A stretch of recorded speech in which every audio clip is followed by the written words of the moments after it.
So I'll stop short of whether or not Silver's the problem. At the end, he's saying, I don't know if he's the right guy.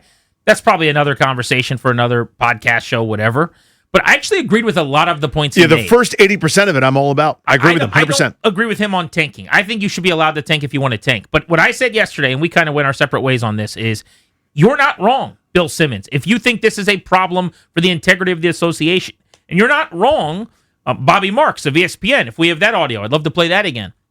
He thinks what is happening with some of the teams around the league where they are literally up 2 points with like 4 to go and they're sitting anyone who can make a basket and calling people in from the stands basically to play them down the stretch. He's saying that this is not healthy or good for basketball. And we've seen it in baseball. When everyone's sitting on their hands and no one's trying to win, the gap grows. The teams that can win and the teams that can't, I know it's a salary cap sport, so it's a little bit different, but it becomes the haves and the have-nots. This was Bobby Marks on ESPN yesterday. I think what Utah is doing right now is messing around with the integrity of the NBA. The ability to sit players, starters, in the fourth quarter, to not call timeouts in the fourth quarter. Orlando won the game on Saturday because they basically rested players. And it backfired on them last night. So I think if you're the league, you're looking at it. All right, can we do some gimmicks? Can we alter protections and eliminate protections as far as picks? Or can we put the hammer down? So here's where I'm willing to kind of endorse some of this. Do I think the NBA regular season is the worst of the 4 major sports? I actually do. I do. Do I think that the in-season cup is ridiculous and dumb? Yes. I don't like the courts. I don't like a lot of stuff about it. I'm probably not in the same boat as a lot of our listeners. We could take those calls at 800-636-1067. I love Major League Baseball. The regular season's 162 games long. I wouldn't want to shorten it.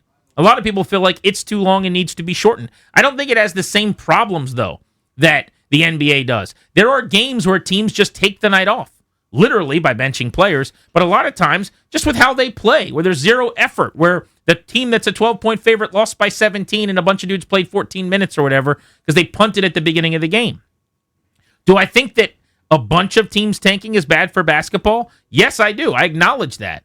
Now, ask me as a Wizards fan, do I have an issue with what they're doing? Absolutely not.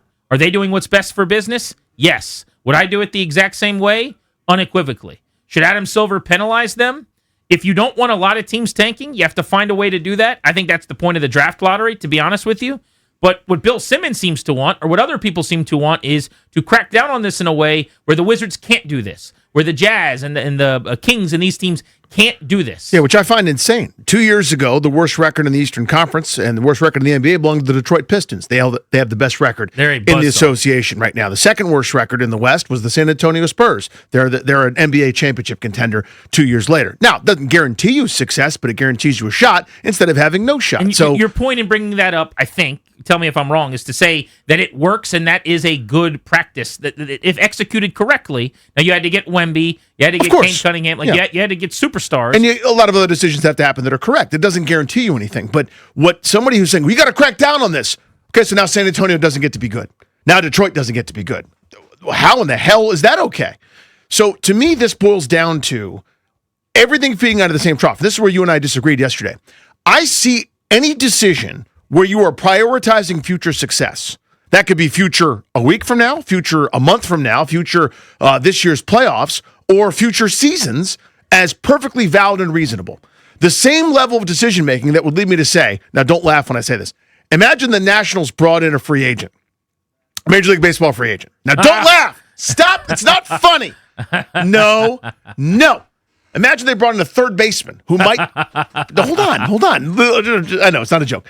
But this guy is a Major League Baseball player who can hit a little bit, play a little bit of defense. You might be better right now in the short term if you play this Major League third baseman who's going to hit 241 with 15 bombs and play decent third base. No, it's not funny, audience.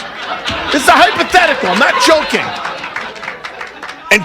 And somebody could go, they're not trying to compete if they play Brady House. And all of us here are going, you got to play Brady House. There's a future in that. There's no future in the other guy. Right, but what I'm saying is they're doing the right thing for themselves. It can still be bad for the sport. Well, that's all I'm saying. But it is bad for the sport, even if individually by team, they're doing what is best for them. That's not a new thing. I could do what's best for me personally. It can be bad for my family. Well, yeah, but the point is that it's not I don't think that is bad for the sport at all. To It's have bad for a baseball young player. when nobody's spending money. Well, that part's bad. I'm talking about prioritizing a young player over some JAG veteran. So it's the same argument that the Players Association is making. They're going, they're not trying. Well, the Nationals are actually playing Brady House, and they should. Well, but I think this is different because this is not about the JAG veteran. Yeah, that example is a good one, and that's fine. What the problem in baseball is that there are too many teams like the Nationals that 100% agreed. Each one of them is doing the thing individually that you could make the case they should be doing, because your examples of the Pistons and the Spurs in basketball are my examples of the Cubs and the Astros and so many others in baseball. Yeah, OKC in basketball too. Where they've gone on to win and done it this way.